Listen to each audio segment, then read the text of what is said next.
لي سيسيون دو فورماسيون اللي داخلين في المخطط المحلي للتكوين. دونك الموسم اللي الانتيتي تاع ليكوغرافي. مرحبا بكم وأصالة عن نفسي ونيابة عن سيد مدير المؤسسة العامة للصحة الجوانية نجدد الترحيب بكم وإن شاء الله نفيد بكم. ممكن يقول à vous le message يقول لك سera transmis pour d'autres médecins. مرحبا بكم بالتوفيق إن شاء الله.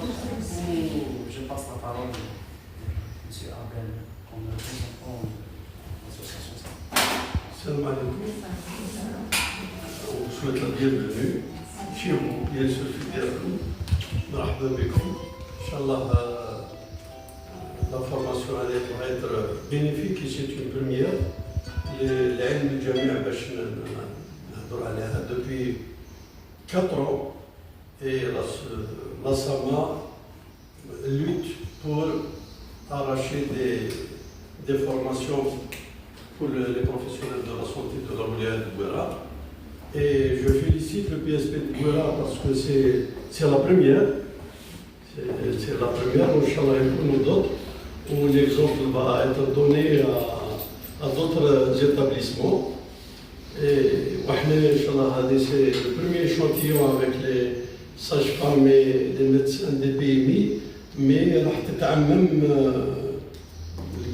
les médecins généralistes des EPSP et des EPH. Ça, c'est une demande formulée par la SAMA parce que dans tous les EPH de la Wilaya de Bouera, si un malade se présente à partir de 16 heures au niveau des urgences d'Ana, aucune échographie ne peut être pratiquée. Et comme vous le savez tous, à partir de 17 heures, même les privés, donc ça devient une urgence pour former le maximum de personnes. Aussi, on a d'autres formations à partir de septembre pour les ECG, pour d'autres formations, Inch'Allah. Tout le monde va contribuer à les cycles de formation continue. Encore une fois, on remercie le PSP de Bouera avec tous ses responsables. On remercie le formateur, Al-Islam Inch'Allah, vous allez passer avec nos professionnels de jour dans de très bonnes conditions. Merci. C'est la même chose. Et après, si on aura le temps, celui-ci pourra constituer une bonne révision sur tout ce qu'on va voir. Et je vous ai préparé 2 livres. Donc, échographie abdominale et échographie en urgence pour le radiologue. C'est 2 livres qui sont un peu plus détaillés à propos de tout ce qu'on va voir. Donc, sans plus attendre, voilà, il est toujours pas 9h30, ça va, on n'a pas eu de retard. Donc, voilà, on commence. On commence par l'anatomie échographique élémentaire de l'abdomen. Donc, on a tous eu les cours d'anatomie en première, deuxième année durant le cursus. Mais l'anatomie radiologique, elle est un peu différente de ce qu'on sait déjà du modèle 3 dimensions ou bidimensionnel qu'on dessine et qu'on retrouve sur les livres d'anatomie. Donc, qu'est-ce qu'il faut?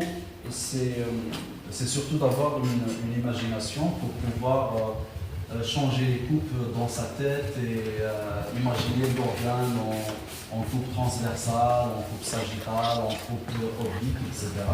Donc, parce que l'imagerie, l'échographie, le scanner et l'IRM, c'est des imageries en coupe qui fonctionnent avec des technologies différentes. Donc en échographie, c'est les ultrasons. Donc la sonde émet des ultrasons et puis il y aura des réflexions par les organes et les différentes interfaces intra-abdominales.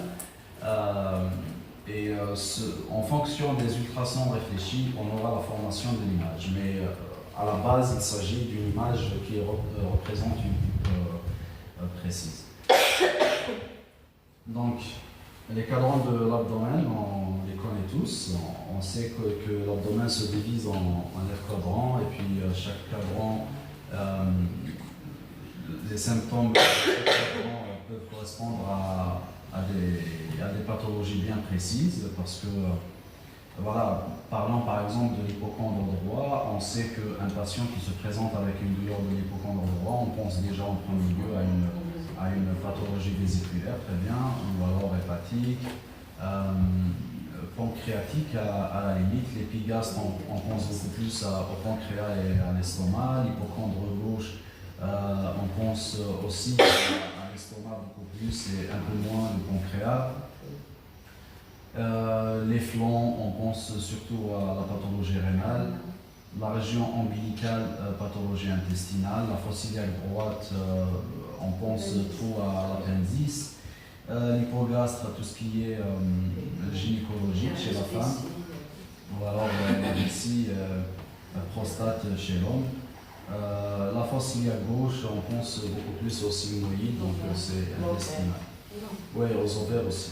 Donc, on peut aussi diviser l'abdomen en 4 quadrants, supérieur droit, supérieur gauche, inférieur droit et gauche. Donc voici la division qu'on connaît déjà, qu'on a eue au cours de l'anatomie, et voici l'autre division. Donc ça c'est assez simple, une ligne qui passe par l'appendice xiphoïde et qui finit par la symphyse pubienne, et une ligne qui passe par l'ombilique. Donc on aura les 4 quadrants. Donc sans plus attendre, on s'attaque à l'anatomie radiologique. Donc ici vous avez donc là vous pouvez voir le diagramme. Donc là après je dois vous expliquer comment tenir la sonde et qu'est-ce que ça veut dire. Par exemple, vous voyez ici, c'est ce petit point vert, et puis cette ligne, donc ça c'est la sonde, et le point vert c'est le repère. Donc sur chaque sonde, donc, par convention, je vais vous dire, sur chaque sonde d'échographie, on a un petit repère qui, à l'image, corrige. Ouais, donc les ultrasons les traversent sans être réfléchis, c'est pour ça qu'on a des images noires, on n'a pas de réflexion à cette surface. Et puis on a les hypoéchogènes, donc c'est une réflexion faible, les échogènes c'est une réflexion moyenne, et les hyperéchogènes c'est une réflexion, forte réflexion des ultrasons, en grosse décalcification et tout. Et puis il y a aussi la notion des interfaces. Donc les interfaces, comme vous voyez, donc tout ce qui sépare deux milieux de réflectivité différents. Donc voilà, si on passe de la graisse par exemple, ou alors de la paroi abdominale à la capsule hépatique, donc ces deux réflexions différentes, on aura l'interface qui est entre l'hélia de la capsule en hyperéchogène. Et de même chose ici, vous voyez pour les parois vasculaires. Donc le vaisseau il est anéchogène, et puis le parenchyme hépatique il est échogène. Donc l'interface entre les deux, il y a la paroi vasculaire, elle apparaît en hyperéchogène. Donc le foie à l'état normal, il a des contours lisses, avec des courbures harmonieuses. Et hypoéchogène par rapport à la rate, ou alors il peut même être isoéchogène par rapport à la rate. Je reviens juste pour vous montrer la vision hépatorénale. Donc voilà. Donc on a dit ici c'est le foie et ici c'est le cortex rénal. Donc le rein, il y a le cortex, il y a la médulaire et il y a le sinus. Donc la partie la plus externe c'est le cortex, et puis au sein du cortex on a les pyramides. Donc c'est ça la médulaire. Donc là on voit à peu près un pyramide ici, ce que vous voyez au hypoéchogène. Et milieu, c'est le sinus. Le sinus, il contient de la graisse, des structures vasculaires. Donc on va voir après pour la segmentation comment diviser le foie en 8 segments.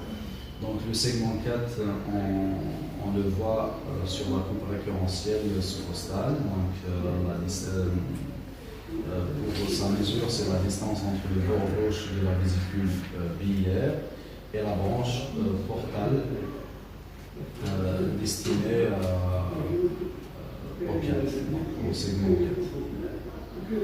La valeur normale, c'est plutôt plus de 30 mm. Donc, là, qu'est-ce que vous voyez? Donc, c'est la vésicule biliaire. Donc, celle-là, c'est une coupe, je dirais, intercostale, oblique. Donc, on aura la vésicule biliaire allongée. Donc, pour les mesures, on prend le grand axe et le petit axe.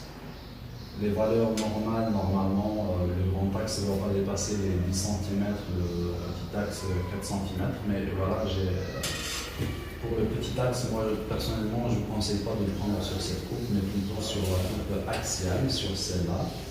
Et on prend